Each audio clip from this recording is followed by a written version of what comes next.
Rien ne va plus entre la France et plusieurs pays d'Afrique. Plus de 2 ans après la fin de l'opération Barkhane qui avait cristallisé les critiques, le Tchad et le Sénégal ont récemment demandé le retrait des troupes françaises de leur territoire. Comment expliquer une telle détérioration des relations entre la France et plusieurs pays du continent africain?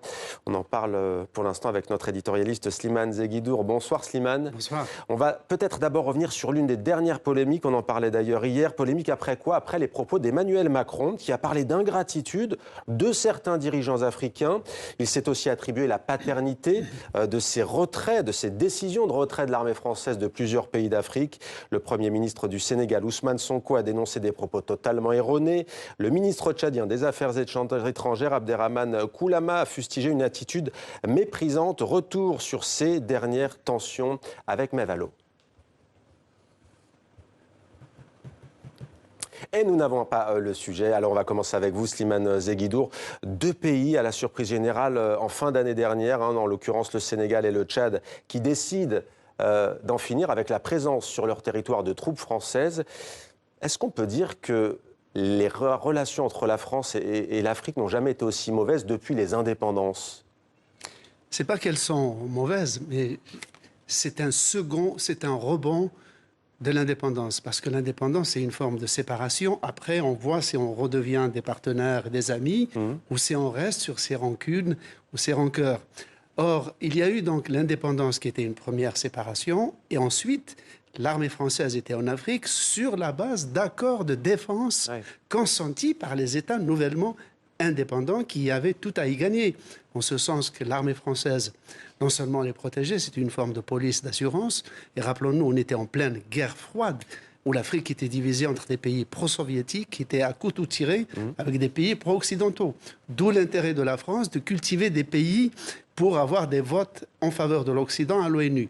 Donc, pour revenir à l'indépendance, ces pays-là avaient une police d'assurance pour le régime en place, mais aussi une capacité de formation de leurs armées naissantes. Ces critères ont disparu. Je veux dire, 60 ans après, ces armées se sont transformées, se sont constituées, se sont équipées. La guerre froide a disparu. La redistribution des cartes géopolitiques a complètement changé. La voix de ces États africains à l'ONU n'avait plus la moindre importance. Donc, en fait, la pertinence elle-même de cette présence française devenait de plus en plus anachronique et elle coûtait beaucoup plus à la France qu'elle n'en rapportait politiquement. Alors, Sédi Kaba, journaliste spécialiste du Sahel, est avec nous. Bonsoir, Sédi Kaba. Merci d'être avec nous. Il y avait eu beaucoup de tensions, en effet, avec les pays du Sahel, Mali, Burkina Faso, Niger. Mais tout de même, le Sénégal, le Tchad, tout récemment, comment expliquer le fait que la France soit devenue quasiment persona non grata dans ces pays-là, en tout cas d'un point de vue purement militaire?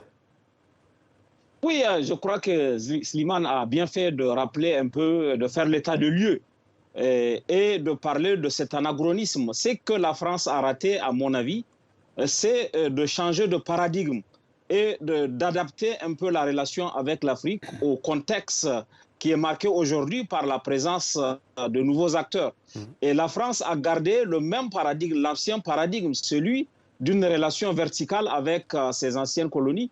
Et c'est ça qui n'a pas marché. Le fait que la France ait raté, le virage du changement de l'Afrique a fait que les choses ne peuvent plus être gérées avec les anciennes colonies comme avant.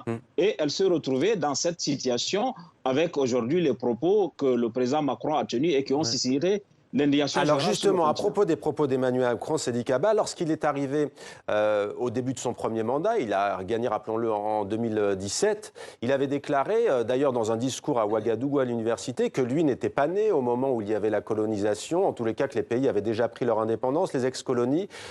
Quelles ont été les erreurs, les écueils du président français? Est-ce que c'est une question de ton et de forme, comme on l'a encore vu hier, avec ces mots utilisés? On va le voir aussi dans un instant avec Slimane concernant la relation avec l'Algérie, ou est-ce que c'est sur le fond? Est-ce qu'il n'a pas saisi ce vent de changement avec l'arrivée aussi peut-être de jeunes dirigeants dans ces pays? Non, il y a les deux. Il y a d'abord la forme, puisque les propos du président Macron hier étaient du registre un peu non diplomatique. Il a parlé d'ingratitude, il a parlé des gens qui ne savent pas remercier, il a parlé il a tenu, et sur le fond aussi, puisque ce que le président Macron a dit ne correspond pas à la réalité factuelle.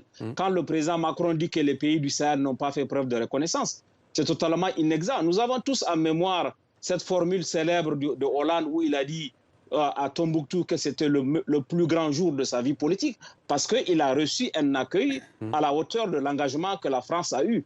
Je crois que, il y a même des bébés, des bébés qui ont été prénommés au Mali Hollande, hein, pour ces raisons-là. Oui, Hollande et aussi Damien Boutet. Damien Boutet étant le premier soldat français qui était décédé au Mali. Donc on ne peut pas parler d'absence de reconnaissance.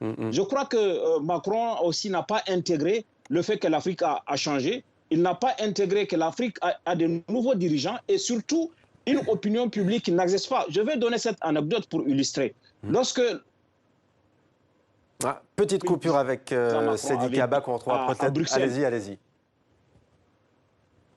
Oui, lorsque le président Macron avait dit je réunis mes homologues du G5 Sahel sans les avoir avertis, c'était les opinions publiques qui ont dit que vous n'allez pas à cette convocation. Donc, il y a aujourd'hui en Afrique une opinion publique qui n'accepte pas que ces dirigeants soient traités comme des sous-préfets, comme cela a pu se faire par le passé. Restez avec nous, Seydi Kaba. On va regarder cette carte à présent que l'on voit à l'image. Slimane, c'est ce qu'on appelle clairement la théorie des dominos. Ça avait commencé par des pays du Sahel où il y avait effectivement des tensions, notamment le Burkina Faso, le Mali, le Niger également, pour citer seulement ces pays. Mais plus récemment, des pays où ça valait plutôt bien. La Côte d'Ivoire, encore une fois, le Sénégal. Il va rester quoi en fait? Il va rester le Gabon et Djibouti avec 1500 militaires? Oui. Oui, toutes ces bases. La carte que nous avons, c'est l'état des lieux en décembre dernier, le mois dernier. Mais depuis, les choses se sont précipitées, effectivement. La France va laisser dans tous ces pays probablement des conseillers, probablement du matériel, mais des bases opérationnelles, ce sera le Gabon, mais et encore plus important, c'est Djibouti, parce que Djibouti commande l'entrée dans la mer Rouge, par où transite 40% du pétrole mondial. Il y a les Houthis dans le Yémen en face, frontalement.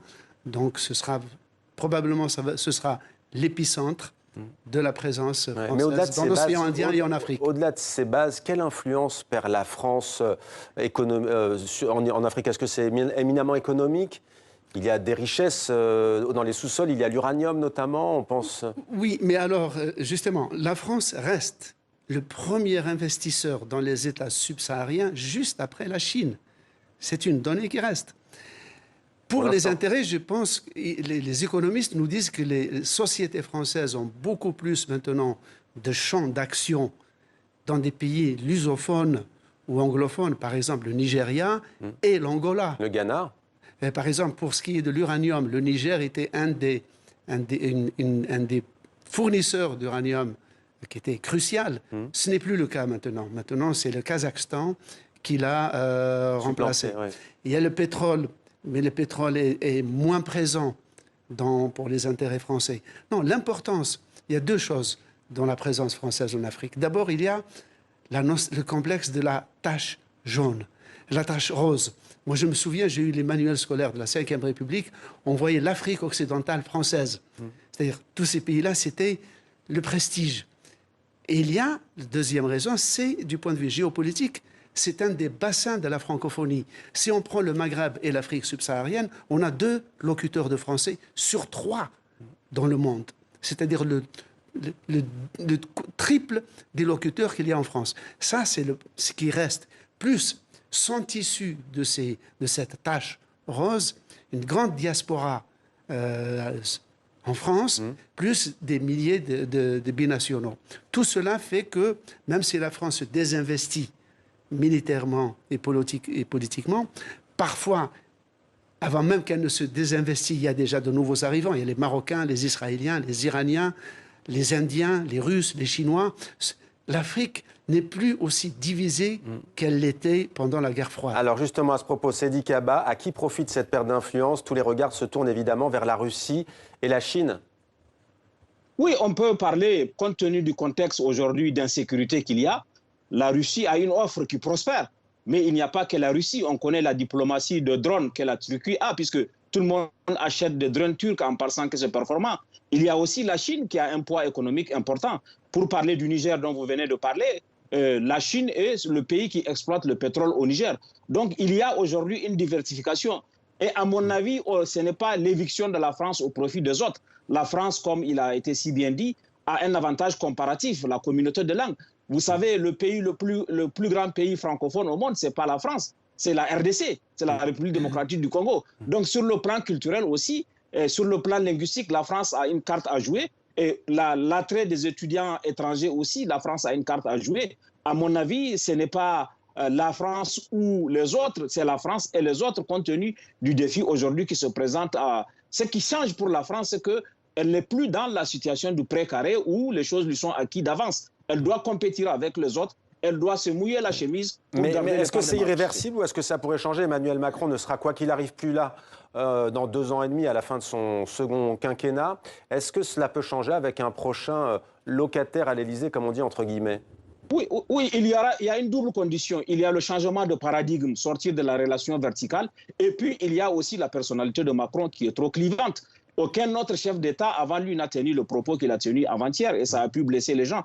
Je pense que ça a été un facteur aggravant dans la dégradation des relations entre la France et l'Afrique, la sensibilité de Macron, sa façon de s'exprimer, sa façon de s'adresser aux gens.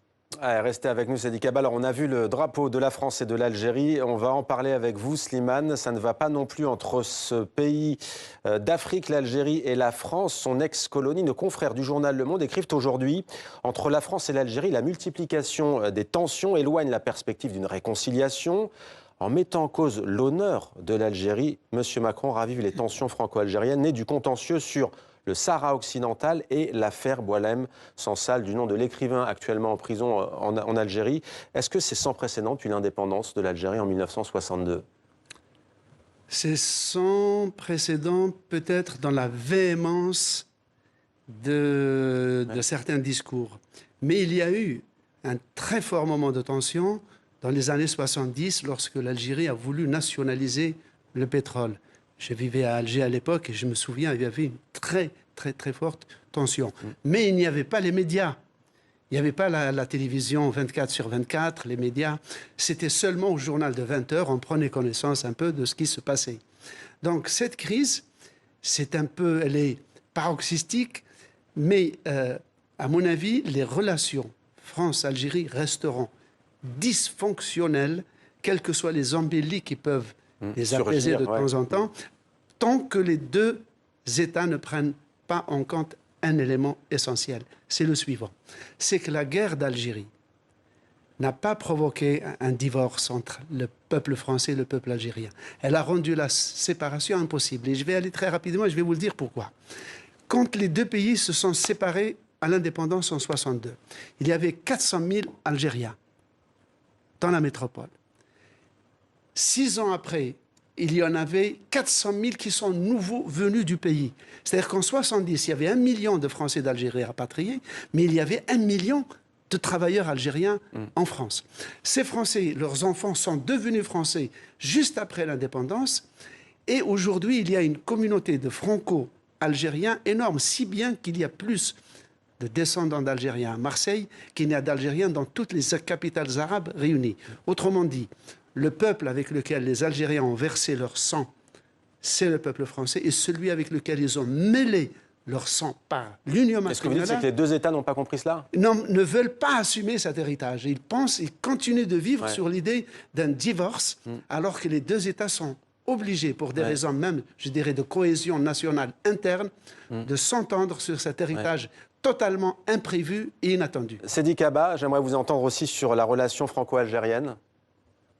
Oui, je pense qu'il y a eu des moments, il y a eu un moment d'espoir quand Macron est arrivé à cause des actes mémoriels qu'il a posés. La reconnaissance d'un certain nombre d'épisodes, une certaine amélioration, et puis tout s'est effondré. Je crois que pour moi, la relation entre la France et l'Algérie a toujours été passionnelle avec des hauts et des bas. Là, on est au bas. Il n'est pas exclu qu'avec un changement de régime, qu'il ait encore de haut, ce qui n'exclut pas de bas. Elle évoluera toujours en dents de scie, comme ça a été si bien dit. Merci beaucoup, Sadi Kaba, journaliste spécialiste du Sahel. Et merci à vous, Slimane, de nous avoir accompagnés également tout au long de ce grand angle. On aura l'occasion, bien entendu, de revenir sur toutes ces questions. Il va y avoir sans doute beaucoup de mouvements et d'informations ces prochains jours et ces prochaines semaines.